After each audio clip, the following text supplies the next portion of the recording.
Já, og þar slær klukkan 8. Við segjum fréttir hér á Samstöðinni. Verið velkomin, ég heiti María Lilja og hér með mér Björn Þorláksson. Og svo fáum við góðan gest hér í miðja útsendingu þegar Stefán Jón Hafstein kíkir við. En það var tekist á frumvarp dómsmálaráðherra. Hún vonar að sem fæstir verði vistaðar í brottvísunar búðum og svarar fyrir svona gagnrýnina sem hún hefur fengið frá háskólasamfélaginu.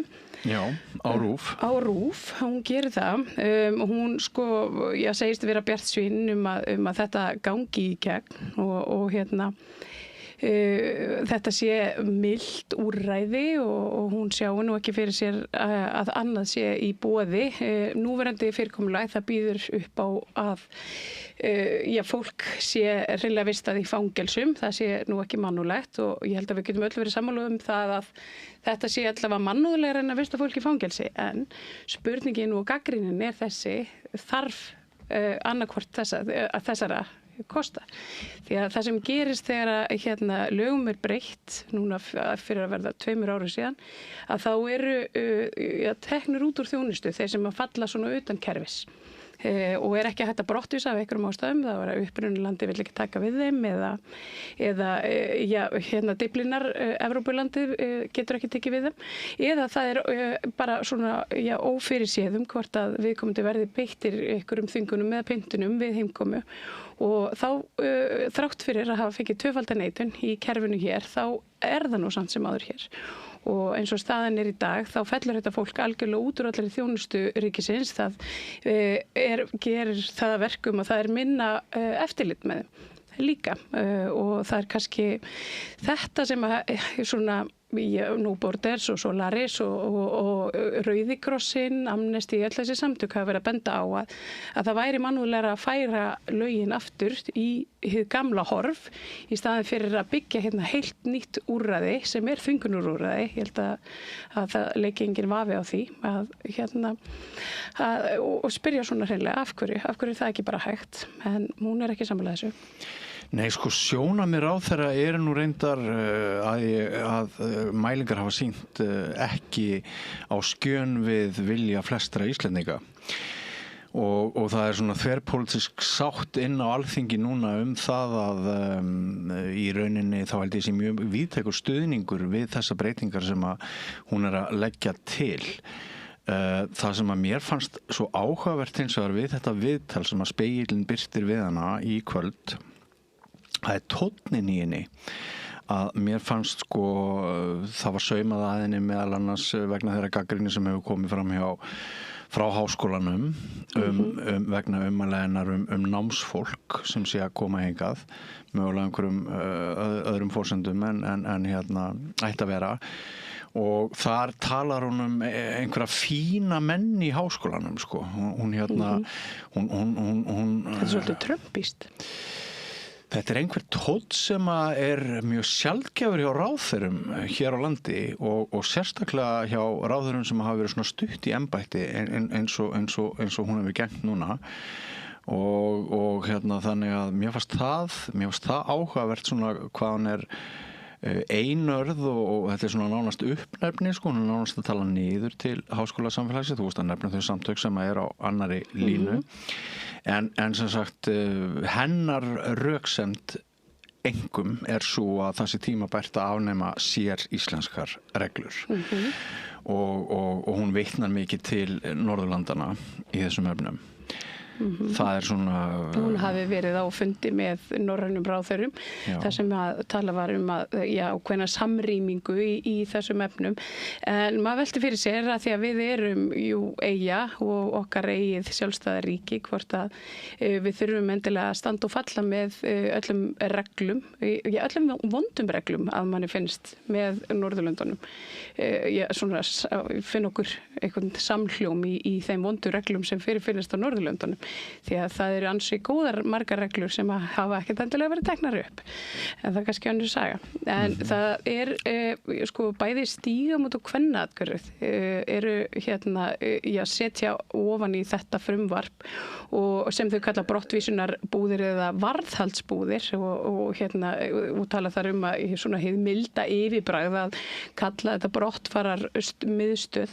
Það breytir því ekki að þarna er verið að frelsissvipta einstaklinga sem hafa ekkert til saka unnið og hérna það er ekki ólöglegt að óska hælis á Íslandi og langa að flytja hérna með fjölskyldur sínar eða bara sem einstaklingur og benda sérstaklega á það Stígamót og Kvennaathvarfið að þetta sé svona síst til þess að auka öryggi mansalsþolenda og það þykir mér vera áhyggjuefni. Mér finnst ótrúlegt að hún ætli ekki að taka þessar athugasemdir til greina. Það eru fleiri hliðar á málinu heldur en svona hafa mikið verið ofarlega í umræðinu undanfarið og mér finnst áhugavert eins og ég sagði áðan hvað hann svona hjólar bratt í, var ekki Gauti Kristmansson? Jú, Gauti Kristmansson og háskólasamfélagið það auðvitað bregst við þessum ummælum hennar þetta sé hættuleg leið, opin leið til þess að fá hér dvalarleyfi sé í gegnum háskólan og dæmi sé svindla því tagi. Ég var hér með háskólakonu meðal annars í vikuskammtinum bara hérna fyrir helgi sem að sagði mér og sagði okkur frá því að það var myndaður starfshópur til þess að skoða þetta tiltekna mál en enginn háskólamaður var borð í þeim hópi. Þess vegna kemur þetta líka mjög flatt upp á háskólasamfélagið að skuli verið að tala svolítið þeirra mál án þeirra aðkomu og þar leðandi hefur gagnrýnin verið ansi hörð úr þeirri átt. Þorbjörg Sigríður Gunnlaugsdóttir er augljóslega svona manneskja augnabliksins eins og við kannski ræðum betur í næstu fréttum. Jú, mikið rétt. Herðu, við erum hér með Facebook-færslu sem snýr nú að öðru máli. Hjördís Guðlaugsdóttir og ræðir fráfarandi ríkislögreglustjóra. Þetta er eitt viðbragð af mörgum frá almenningi sem að finnst það sem vorum að ræða hér í gærkvöldi svona lúkninguna í máli ríkislögreglustjóra að því var hampað mjög í gær hvað hún væri hæf til þess að vera berjast gegn kynbundnu ofbeldi en þessi Hjördís er bara ein af mörgum sem að skrifar færslur í dag og fjölmiðlarnir hafa ekki mikið, fréttamiðlarnir hafa ekki í dag verið mikið að fylgja eftir niðurstöðu gærdagsins finnst mér að svona vekur ákveðin athygli en hún sem sagt eins og fólk getur lesið kannski hérna á skjánum hún telur bara trúverðuleika ríkislögreglustjóra til að fara sem sérfræðingur yfir í dómsmálaráðuneytið og helga störf sín algjörlega kynbundnu og ofbeldi til trúverðuleikann mjög skertan og minnist þarna á mál aftur í tíman segir margir þolendur bera ekkert traust til hennar og ráðningarnar gæti fælt marga frá því að opna sín mál og eða kæra gerendur og við erum yfirleitt að vitna til einhverja frétta og fyrirsagna í fjölmiðlum en stundum tökum við Facebook status frá almenningi því að þeir skipta líka máli. Já, raddir fólksins og allt það. En það er frétt hérna á MBL það sem að hann spyr þingmaður sem ég man ekki hvað heitir. Jón Pétur Simsen, er það ekki? Mikið rétt, jú, þetta er hann. Já, þetta er framhalds, þetta tengir sama máli. Hann sem sagt segir engin laga ákvæði skylda dómsmálaráðherra til að semja biðlaun eða flutningi annar starf þegar embættismaður biðst sjálfur lausnar og þannig sé það í tilfelli ríkislögreglustjóra og honum finnst þetta ekki góð meðferð almannafjár að borga einhver 100 milljóna fyrir það sem að sumir hafa nú bara kalla starfslokasamning þótt að séu rökin fyrir þessari lausn að þessi ekki starfslokasamningur og þetta er svona þessi umræða mun væntanlega halda eitthvað áfram inn á þingi þar sem að sumir er að slá pólitískar keilur á því að reyna að hjóla í dómsmálaráðherra En eins og ég sagði áðan, furðu lítið fara fyrir eftirfylgni svona helstu fréttamiðla á þessu því að mér finnst svona, ef maður miðar við raddir almennings þá því ekkert alveg lokið í fullri sátt. Ég kallaði eftir því í gær og kalla áfram eftir því að við fáum að sjá ráðningarsamningin, við fáum reynilega að sjá hvað í verklýsingu fráfarandi ríkislögreglustjóra inn í dómsmálaráðuneytið því að ég held það sé mjög mikilvægt bara einfaldlega til þess að fríða fólk. Einu sinni var samið við einmitt annan lögreglumann 57 milljónir fékk hann starfslokasamning, hann átti að vera ráðgjafi og farin í ráðuneytið en það var eitthvað lítil eftirfylgni með því hvort hann mætti vinnuna. Akkurat, hver ætlar að fylgjast með því? Já, það einmitt gott að vita, en það voru fleiri mál á þinginu í dag. Guðmundur Ingi Kristinsson, hann hefur talað fyrir því og mældi fyrir frumvarpi þess eðlis að banna hreinlega notkun snjalltækja eða síma í grunnskólum. Já. Það bara, þetta umræða sem að ríki kringum okkur voru að taka fyrir mörgum árum. Ég hitti ástralskan vinn minn í fyrrasumar. Hann sagði að það væru 4 ár síðan skólarnir hefðu bara tekið þetta upp til þess að verja börnin og það hefði ekki verið mikil samfélagsumræða fyrir það. Og það svona ennþá eru við ekki á einu máli þetta og það eru einhver prósent skóla sem að ennþá heimila bara fulla notkun síma. Ég get sagt þessu að því þegar ég flutti til Íslands frá Englandi með 12 ára stúlku þá var það var ákveðin harmur að skipta skóla á umhverfi og vinni og allt það en hún fer inn í skóla í Reykjavík og hún kemur heim eftir fyrsta daginn og hún var svona veistu hvað mamma, við megum verið í símanum í skólanum og þetta var bara það ótrúlegasta sem hún hafði á ævi sinni vitað vegna þess að hún hafði alist upp inn í ensku skólakerfi þar sem að þetta var svo bannað að ef þau voru með síma sem var slökkt á í töskunni gátu þau fengið eftirsetu þannig að það var þetta var bara ekki til umræðu þannig að það ákveðið frjálsræði í þessu. En þá komið að því að við kynnum gestinn sem við sögðum að væri á leiðinu áðan, Stefán Jón Hafstein, hann hingað mættur, vertu velkominn. Stefán Jón.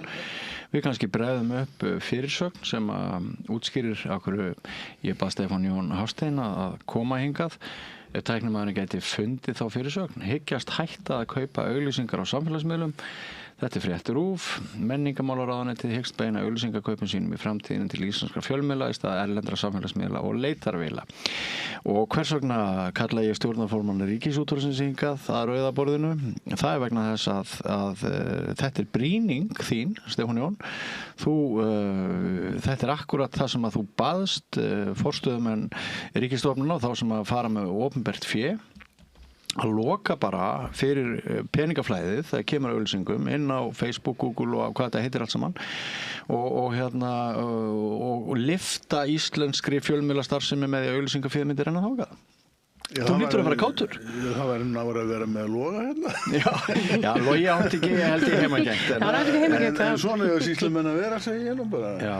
Þetta mjög skynsamlegt til loga. Hann að vinna heildstæðri fjölmiðlastefnu, en hann getur tekið svona ákvörðun í sínu ráðuneyti og beint þessu til sína undirstofnana og það eðlilegt að menningarráðuneyti ríða á vaðið með þetta.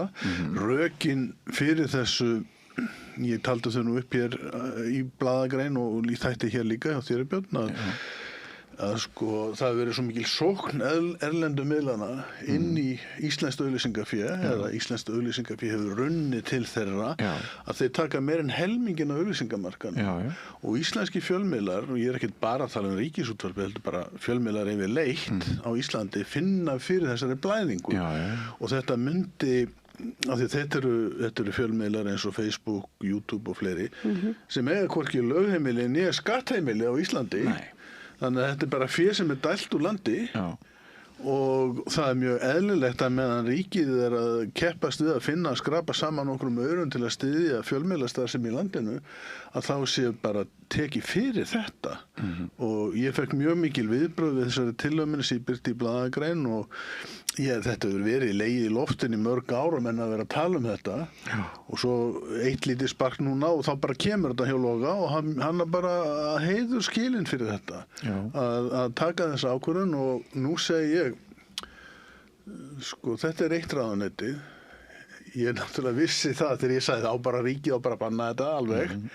Þá er ekkit svona miðlægt vald sem gerir það nema kannski Kristrún með sleggjuna sem getur bara sagt hérna, hingað ekki lengra en þannig að hver af öðrum getur tekið og nú eru 2 stórir peningatankar hjá stjórnkerfinu. Það er heilbrigðisráðuneytið og félagsmálaráðuneytið. Alma og Inga geta bara sagt það sama við sín ráðuneyti og sína stofnanir og þá er nú búið að taka sko stóra kúfinn af það sem heyri beint undir ríkið. Svo koma undir stofnanirnar og ég tek eftir því þannig í það sem Logi segir að mönnum eru gefin sveigjanleiki. Ég heyrði það strax á fyrsta degi, þá voru menn að segja að það eru ákveðnir hópa sem við náum til öðruvísi. Það geta verið ungt fólk og það er það. Við svo held ég unga fólki sé ekkert á Facebook. Nei, það er alveg ekkert á Facebook. Þannig að það er eitthvað blekking þar í gangi. Sko. Splæsa í TikTok kannski? Jú, en nú sko, það er líka það er ekki verið að tala um það menn með ekki nýta sér félagsmiðlana. Við bara dælum ekki peningum í það. Akkurat. Og þetta er bara stórt framfaraskref, þetta er mjög tákgrænt og gott það sem Logi er að gera þarna og hann á bara heiðurskilin fyrir þetta. Og nú legg ég bara til að aðrir fari í fótsporin hans og síðan er náttúrulega annars sem ég verið að hugsa sko í framhald af þessu, ég fengi svona við höfum verið að ræða þetta, margir verið mjög, ég tek blaðamenn og margir bara taka undir heilsuga sko, en ég held að fjölmiðlarnir, og ég er ekkert endilega að tala um ríkisútvarpi núna, fjölmiðlarnir þurfa aðeins að hugsa sig þessi markarar breyta svo mikið og ég þekki það alveg sem smáregnandi bókaútgefandi sjálfur að Facebook getur þjónað mjög vel einstökum svona smáregnandum og einstaklingum og félagasamtökum. Ég held að fjölmiðlarnir þurfa aðeins að fara að bjóða upp á nýja leiðir til að ná til fólks. Þetta hafa bara gengið út á heilsíður og eiginlega hálfgera stórmyndir í sjónvarpsauglýsingum. En nú hafa þær verið að styttast með sagt. Það kaupaði færri og færri sekúndur af því að það geta gengið sömu auglýsingar þá inn á samfélagsmiðlana og framleiðslukostnaður að breytast allur. Þannig að allur þessi fjölmiðlaheimur auglýsingamarkaður er á mikilli hreyfingu. Ég er ekki sérfræðingur í honum en ef við getum stöðvað blæðingu á 10, 12, 13 milljörðum út úr landinu sem ella getur farið að einhverjum hluta til íslenskra miðla, þá er það fínt. Og ég tók eftir því einni frétt í dag að íslenski stjórnmálaflokkar sem eru nú fá nánast öll sín framlög frá okkur skattborgurunum að þeir eyddu 45 milljónum króna í auglýsingar fyrir síðustu kosningar. Já, þetta er ekkert smá. Ég segi að Jakob Bjarnar Gretarsson er einn af þeim sem að fagnar í dag. Hann er blaðamaður til margra ára og kollegi og skrifa nú á Vísi.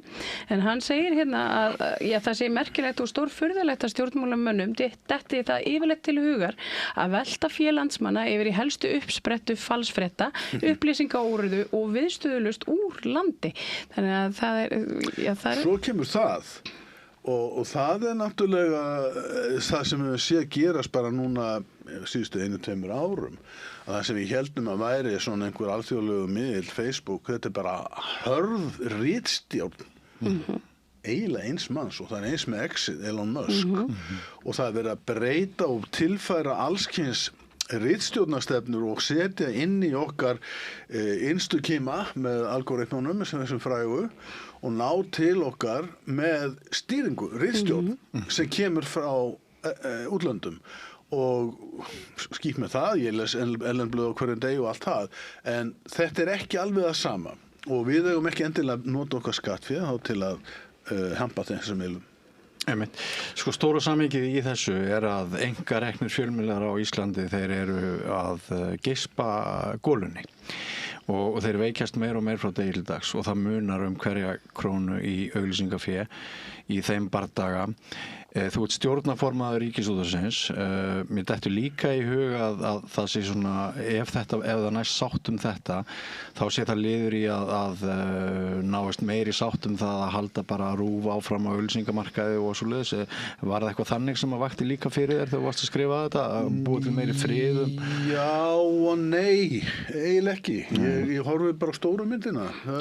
Ég veit það er þrengt að Ríkisútvarpin á þessum markaði, auglýsingamarkaðnum, eins og öðrum, við höfum tölurnar það. En samt verður hún ekki staða Ríkisútvarpsins borið saman við einkarekna? Nei, ég er ekkert að því og á ekki að gera það. Hún er öðruvísi og á að vera öðruvísi og það samkvæmt lögum frá Alþingi og samfélagslegu hlutverki Ríkisútvarpsins, þá er það bara öðruvísi. Og ég styð það heindregið, en það væri sárgrætilegt ef að fjölmiðlaumræða á Íslandi fer að snúast ört minnkandi fjölmiðla auglýsingafé. Því að það er svo miklu meira í húfi heldur en það. Akkurat. Bæði varðandi ekki og fjölmiðlar all þessi gróska sem þó úti í samfélaginu og það er mikil valdefling gangi vegna þess að fleiri geta látið til sín taka með öll þessi hlaðvörp og alls konar hluti sem í gangi. Maður getur sett inn fréttaskýringu á YouTube og byrjaði að koma því á framfæri hingað og þangað. Þannig að ég bara segi það að því meira sem við höldum að okkar takmarkaða auglýsingafé í landinu, því betra. Því að hitt ekki heilbrigt, ekki ritstjórnarlega og ekki markaðslega. Nei. Það verður mjög spennandi að sjá hvort aðrir forstöðumenn munu fylgja í spórloga sem brýtur þarna í sinn með glæsilegum hætti. Við þurfum nú einhverja bara svona þjóðarumræðu einmitt framtíð fjölmiðlunar og sem að tengist þessu að mínu mati, en þannig að gott fyrsta skref, vonandi verða mikil áhrif af því. Aðeins áður en við sleppum þér hér, eitt BBC og afsagnir fréttastjóra og útvarpsstjóra þar og komu þeir ekki komu þeir á óvart að þeir væri raunin að falsa klippu með því að klippa saman 2 búta og B hafði það einhverja merkingu? Já, það kom Panorama, ég held að allir blaðamenn, allir sem hafa skoðað, ég hef ekki skoðað nákvæmlega þetta samklipp sem var í Panorama þættinum, en það var nú reyndar úttekt á því aðeins á BBC kvöldfréttunum í gær og þetta eru vinnubröð sem að myndi ekki líðast og ekki líðast að neinum ábyrgum fjölmiðlum og ég held að það sé algjörlega viðurkennt. Það sem deilt núna fyrsta lagi átti bara BBC að segja, þetta var rangt fyrirgefið, við gerum þetta aldrei aftur. Af því að svona mistök verður öllum fjölmiðlum jafnvel þeim sem að til dæmis breski ríkisborgarar treysta best sem BBC. En þeir gera ekki það. Svo kemur hitt að það er náttúrulega margir sem sjá þarna leika á borði og fara að tala kerfisbundið. Akkurat.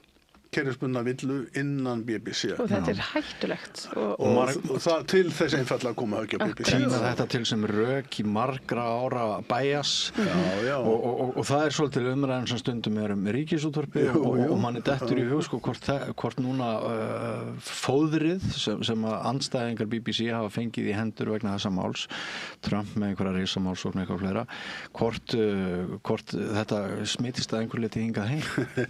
Það mun örugglega einhver reyna það, já, ég meina hvers vegna ekki, en það er mjög langsótt hins vegar og þetta sýnir bara það að það eru gerðar mjög mikla kröfur til útvarps í almannaþjónustu og ábyrgðin er mjög rík hjá starfsmönnum og þeir verða að rísa undir henni, þeir fá ákveðið forskot, örugt starfsumhverfi, betri aðstöðu og þeir eiga þá að sýna meiri ábyrgð og það er þannig. Það er óhjákvæmilegt að einhvern tíma gerist eitthvað sem eitthvað fer úrskeiðis og þá alltaf að koma hreint til leiks og segja við gerðum mistök og við byrjum afsökunar eða hvað það er. Menn eiga bara viðurkenna mistök og BBC gerir það ekki. Og það voru þeirra höfuð mistök eftir að mistökinu eru gerð. Menn eiga ekki að reyna að klóra við skítinn og þegja og það greinilega bara verið mjög, held ég, illa á málum haldið þarna. En þetta er alltaf furðuleg Ég skil ekki alveg vinnubröðun hann í þessum panorama þetta er einn virðulegasti fréttaskýringaþáttur BBC til margra ára. Og merkingarlega er mjög lítill blæbrigðamunur á því sem að þetta kemur fram og er bara sleppt í að falsa. Þetta eru hlutir sem að segir með 50 mínútna millibili var það ekki, sem eru sem sagt klipptir saman svona, það eru 50 mínútum sleppt í rauninni. Sleppt, það er náttúrulega augljóst, það er ekki hægt að flytja spila allar ræðinu en sko að láta, að hverju ekki gera bara eins og menn gera þegar klippa saman lítið svona hvítt ljós sem þýðir klipping. Og þá er komið samhengi. Þetta var ekki svona sagt í beinu samhengi, heldur það við erum að klippa saman höfuðatriði eitthvað mikilvægt. Eins og við sem gerum búin að klippa, hvað maður búin að klippa marga þúsundir viðtal og þáttar. Eins og helstið er klippt saman. Eins og maður á bara alltaf að gera og þetta voru greinilega óvöndu vinnubrögð og það er bara því miður og þeir sitt í súpunum með það. Og svo, en það sem ég fór aðeins í gegnum umræðina á nokkrum dagblöðum á BBC, í Bretlandi í morgun og skoðaði það sem að bæði svona, já, vinir og óvinir BBC hafa mála að segja og nú það sumir ís upp á afturlappirnar og segja við verðum að standa að verðum BBC því tilgangur þessa almenningsútvarps er ennþá svo sami og aðrir segja, já, þetta sjáum við, þetta er allt ómögulegt. Við erum með lausn gegn svona vanda hér á samstöðinni, við tökum löngu viðtöl og klippum það aldrei. Já, við klippum ekki, nei. En má ég fara? Já, mátt fara. Kæra þakki fyrir komuna, Stefán Hafstein. Gaman að fá því. Takk fyrir þetta. Heyrðu það, já það var meira en fjölmiðlar í boði í kvöld en það Breki Karlsson. Hann talar hann er framkvæmdastjóri Neytendasamtakanna og finnst hreinlega með ólíkindum að bankarnir hafi komist upp með að loka fyrir lán svo vikum skiptir einmitt. Þetta stendur í vikum og í skugga þessa dóms Hæstaréttar. Hann segir í samtali við mig hér við Rauðaborðið, við hefjum dagskrána eftir við Rauðaborðið einmitt á viðtali við Breka. Hann telur að við séum í miðju auga stormsins þegar kemur að viðbröðum bankana í kjölfar Hæstaréttardómsins. En þá ekkert sem bendir til þess að íslenski lántakar eða neytendur hafi hagnast á viðbröðum bankana í kjölfar þess að geðþótti má ekki lengur ráða því hvernig lánakjör þeir skammta okkur. En já, það hann frekar harðorður bæði í þessari frétt og í viðtalinu á eftir. Hann talar náttúrulega munin á innláns- og útlánsvöxtum, vaxta munin innan bankana og svo náttúrulega bætist ofan á þetta ofurvaxtastig Seðlabankans.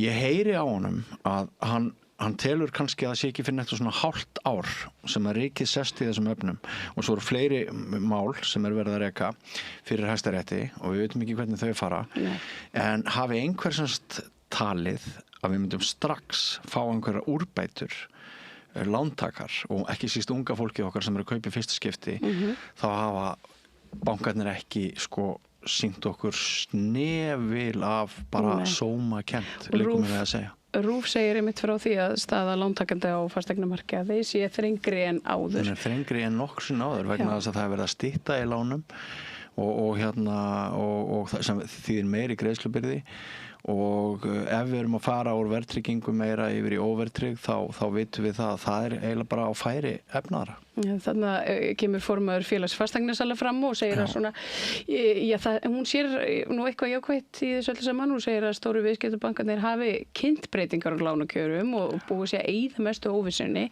en eftir stendur að lántakendur eru í frekar vondumálum. Já, þetta hefur engum umbótum skilað það sem hafa verið. Akkurat. Og næsti Grænlands því að það eru íslenskur hvað ég að segja svona entrepreneur það ekki kallað, hvað það kallað á íslensku? Frumkvöðull, akkurat. Sem að til þess að hafa fundið þarna í námu sem að hann og fyrirtækið hans vegum hafa verið við störfi í Grænlandi hafi fundið þessa mikilvægu málma sem eru líkil hráefni fyrir gervigreind. Þetta eru silfur og hvað kóbalt og eitthvað fleira sem að ég kann ekki að nefna. En hann talar að þetta sé lykillinn að framtíðinni fyrir varnarmál, endurnýtanlega orku, hátækni iðnað og hann sko, þetta er auðvitað bara gullnáma fyrir þennan tiltekna einstakling og þessa námu sem kölluð Black Angel náman eða Amarok. Kemur ekki Trump bara riðst inn og yfirtekur þetta alls? Ég held að það sé óhætt að segja að þessi maður og hans slekti séu í einhverjum samtölum við Bandaríkin. Og það er nú ekki langt síðan hann var í bandarísku sjónvarpi að ræða einmitt Grænland og hvernig Bandaríkinu og Skandinavíu hinnar norrænu þjóðir ættu að standa vörð Grænland og sjálfstæði Grænlands, það er þá frá Danmörku. En ég fekk það fór mig þegar ég las þessa frétt í morgun. Raddir Grænlendinga koma hvergi fram í þessu samhengi, hvort að þeir vilji hreinlega standa í þessum stórviðskiptum. Þessir málmar sem að koma í ljós, þeir munu koma til með að vera núna teknir og við sjáum það bara að allstaðar það sem að hinn vestrænu ríki fara og eru í forsvari í öðrum þá fátækari en ríkum efnislega ríkjum heims, þar farið illa með heimafólk og það er bara þannig. Það er svolítið saga þeirra að sitja og horfa á aðra véla þeirra eigin mál. Akkurat, og ég held að það sé einmitt ekki, Grænlendingur hreint ekki til góða að hvorki Íslendingar né aðrir séu að grufla þar í einhverjum námugreftri. Ef að Grænlendingar vilja fara þá leiðir, þá ættu þeir að gera það og fá bara gjörsamlega sitt eigið frelsi til, en ekki einhverjum íslenskir stórkapitalistar eða bandarískir. En það eru áhyggjur af áætlunum Bláa lónsins. Þetta er nú svona ekkert ósvipað. Þetta eru svona stórkapitalistar sem að fara með mikið landsvæði og þarna eru einhverjir ósáttir. Er kapitalismin blótsyrði í þínum huga? Absolutt. Ég held að það fara ekki. Við deilum ekki þeirri skoðun. Nei. Sko, það sem er merkilegt við þetta er það að rök heimamanna sem að vilja ekki að það sé farið yfir þarna óraska svæði til þess að Bláa lónið geti haldið áfram að búið til Bláa lón, þau eru svona heimsrök. Hún heldur því fram þessi að Íslendingar, ekki síst, þeir hafi skyldur gagnvart alþjóðaumhverfinu. Og þetta eru svona svipurök eins og svipaðar árekstur eins og oft hefur orðið til dæmis í Mývatnssveit, að þar eru alþjóðleg náttúruverndarlög sem að vernda lífríkið pluss líka sérstök innlend náttúruverndarlög. Og það er til dæmis leið til þess að ef þið langar að smíða kofa einhvers staðar við vatnsbakkann, þá er líklegt að skipulagsyfirvöld og bara umhverfisyfirvöld segir nei, þú mátt það ekki.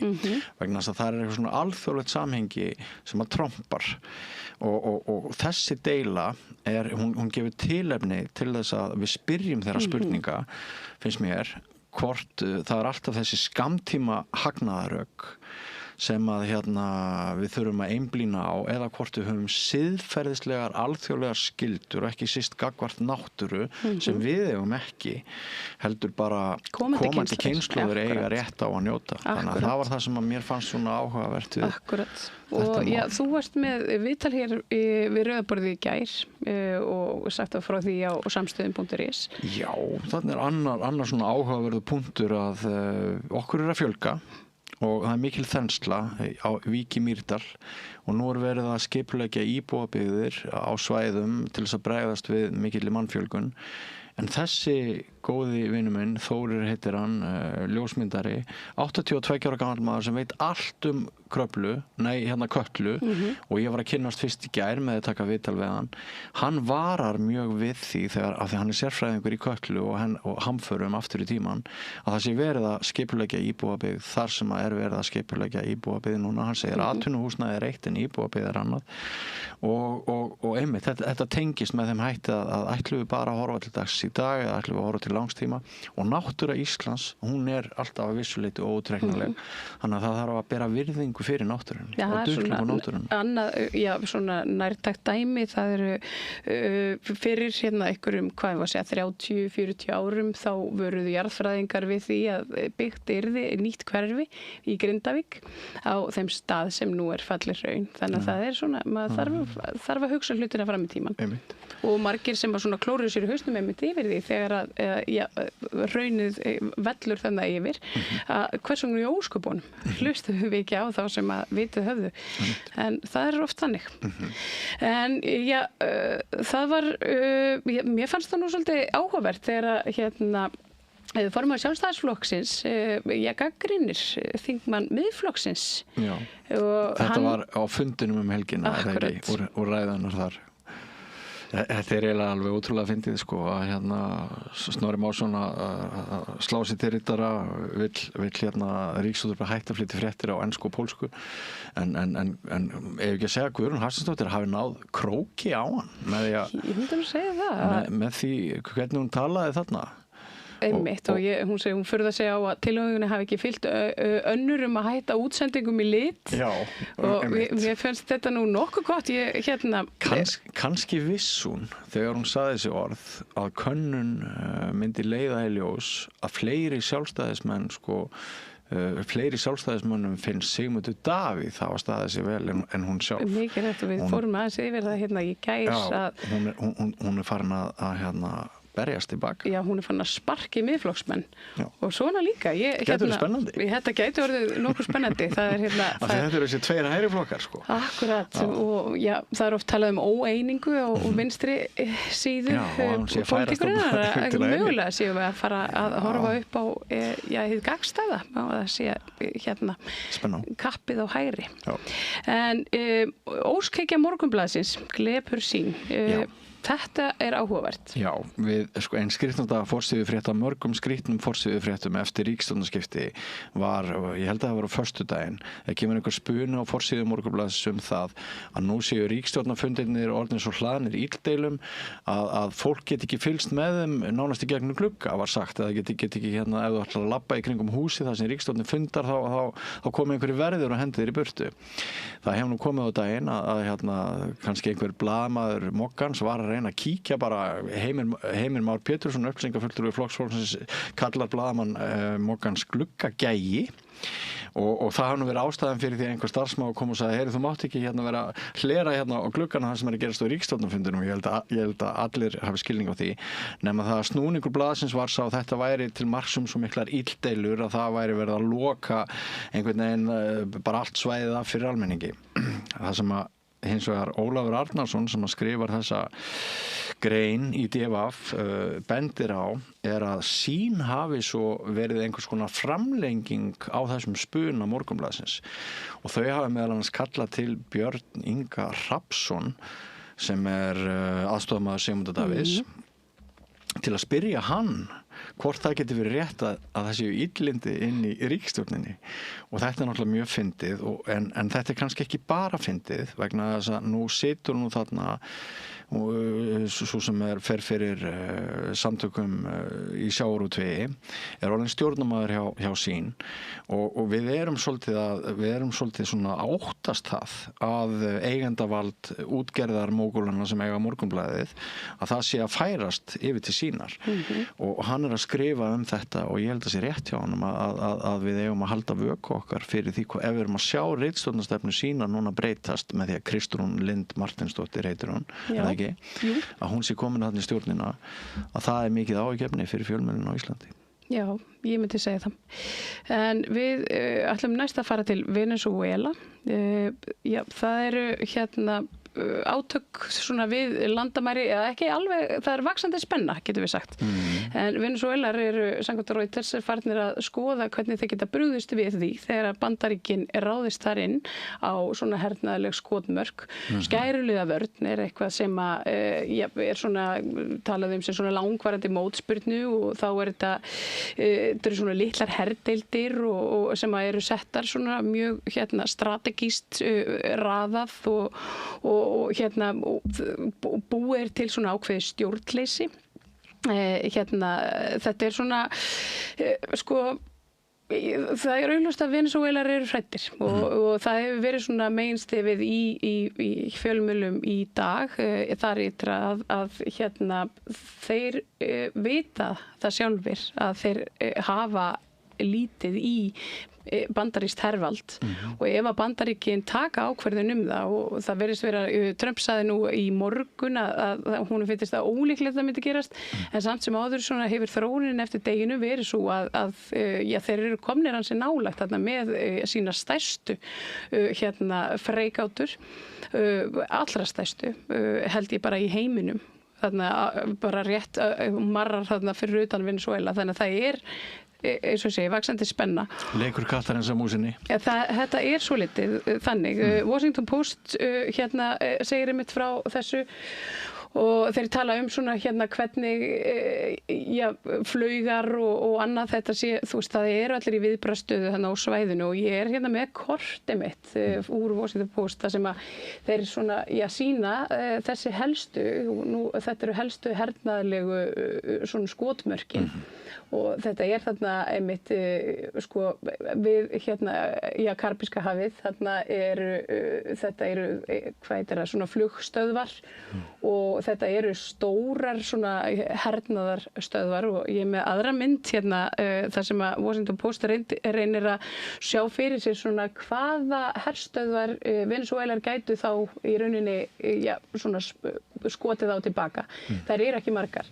Þær eru þarna rétt fyrir utan Kúbu og Jamaica segi ég og þær eru þarna við Hawaii og þetta ekkert þær hafa í rauninni ekkert svar og ég held að þetta sé eitthvað sem að við þurfum svona hér allavega að fylgjast svolítið náið með því að ef að það brýst út stríð, NATO eða bandarískt stríð á þessari grundu þá verður þetta verður ykkur hryllingur. Já, getur það. En þarna einmitt verið að berjast þungamálma og olíu og það það sem komið hefur fram.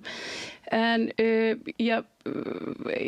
Al Jazeera segir frá því að Ísrael hafi samþykkt þennan hafi samþykkt í fyrstu umferð þessi lög þar sem að má í rauninni taka palestínsk gísl eða fanga eins og það eru kölluð af lífi án dóms og laga og þetta mikið áhyggjuefni við höfum aðeins verið að fylgjast með þessu svona núna síðustu vikur þetta var fært fyrir Knesset núna fyrir ekkert svo löngu Netanyahu sjálfur setti sig á móti þessu til að byrja með en Ben Gvir svona hans helsti bandamaður en samt sem áður hann svolítið svona á móti líka. Þeir þurfa ekki ofinn til að eyða sjálfum sér? Nei, ég held ekki en þetta í rauninni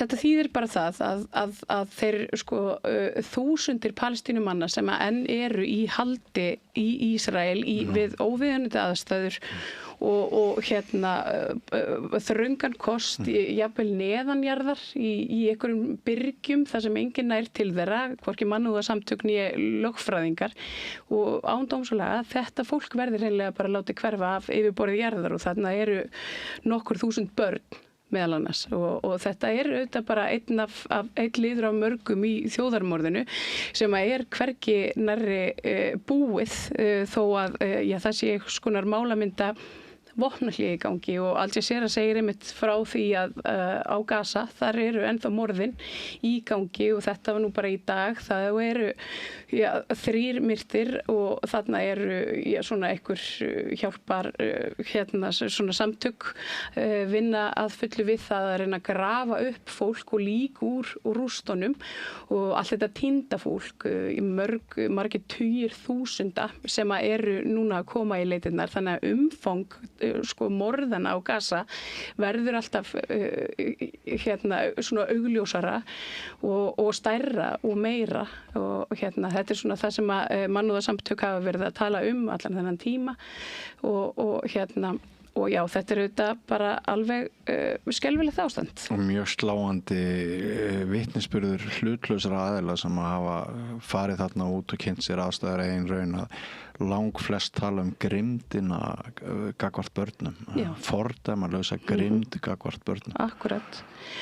Haaretz talar aðeins Haaretz hefur alltaf gagnrýnt aðeins svona eigið fólk, þetta ísraelskur miðill og sýnir svona nokkuð dugun, talar það að þetta sé allt Netanyahu að kenna. Hann hefði nú alveg getað séð fyrir 7. október og hann hefði getað undirbúið þetta betur og þau taka aftur í þann pól að þarna sé að hafi í rauninni Netanyahu og hans stjórnvöld hafi mokað undir Hamas-samtökin. En það líka linnulaus morð á Vesturbakkanum. En þarna ég hérna með myndband líka af Vesturbakkanum, við kannski bara tala sínu eigin máli. Þetta eru svona settlerar eða landtökufólk sem að ræðist á heimamenn og reynir að hrekja það í burtu.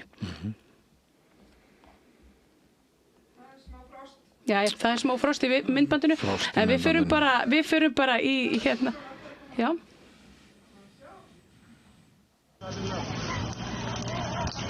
Þannig hægt að sjá híbýli fólks, bænda á Vesturbakkanum, ólífubænda og sauðfjárbónda, geitabónda eftir árásir landtökufólks sem að hefur bara 2350 sinnum meiri hörku atvik sem að hafa verið tilkynnt núna heldur en nokkuð tíman áður.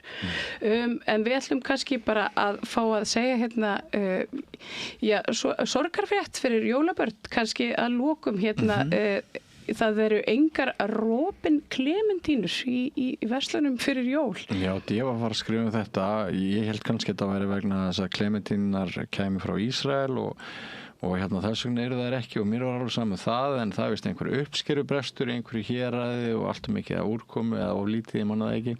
En ég fór bara svona, ég fór samt í tilfinningasamband við jólin, bara þegar sá þessa mynd og þá áttaði mig á því í mínum huga þá eru Klementínar algjör lykilþáttur í því að hlakka til jólana og svona hugsa þau.